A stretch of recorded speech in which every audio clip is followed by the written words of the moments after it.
لیکن یہ جو آپ نے اچھا کیا، میں پہلے بھی پچھلے ہفتے بھی آپ سے گزارش کرنے کی سوچ رہا تھا کہ یہ جو ایک ملاقات ہوئی ہے فیلڈ مارشل صاحب کی تاجروں سے، تو اس پہ کوئی تھوڑی سی ہم بات کریں اور ایکسپلور کریں. آئی ہوپ کہ آپ نے بھی ایکسپلور کیا ہوگا. آج کچھ لوگوں نے اس پہ ٹویٹس وغیرہ بھی کیے ہیں، مشہور صحافیوں نے، کامران خان وغیرہ نے.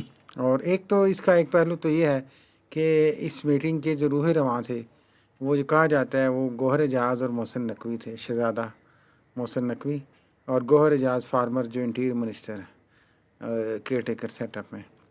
تو انہوں نے یہ ساری مل کے یہ میٹنگ ارینج کی ہے. اور اچھا، 2 اس گھنٹے میں کی نہ وزیر خزانہ تھے، نہ ایف بی آر تھا، نہ وزیر اعظم تھے. خیر وزیر اعظم نہ بھی ہوں تو انہیں تو کوئی مسئلہ نہیں ہے. میں آپ کو بنیادی جو چند چیزیں بتانا چاہتا ہوں اس میٹنگ کی، تاکہ ایک اسٹیج سیٹ ہو جائے.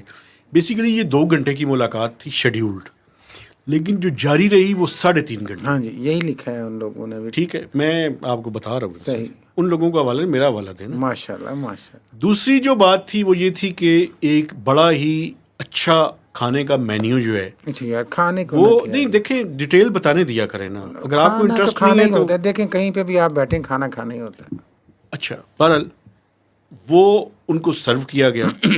جو بنیادی باتیں تھیں وہ میں آپ کے سامنے رکھ دیتا ہوں تاکہ پتہ چل جائے. ایک تو جو تاجروں کو اور پاکستان کے بزنس مین کو سب سے بڑا اختلاف ہے اس چیز کے اوپر، اور وہ ہائی لائٹ زیادہ ہو گیا، وہ یہ ہے کہ اگر 37A جو سیلز ٹیکس کے اندر ٹیکس فراڈ کی جو تعریف کی گئی ہے اور اس پہ اریسٹ کی پاورز دی گئی ہیں، اس پہ میجر لوگوں کا کنسرن ہے.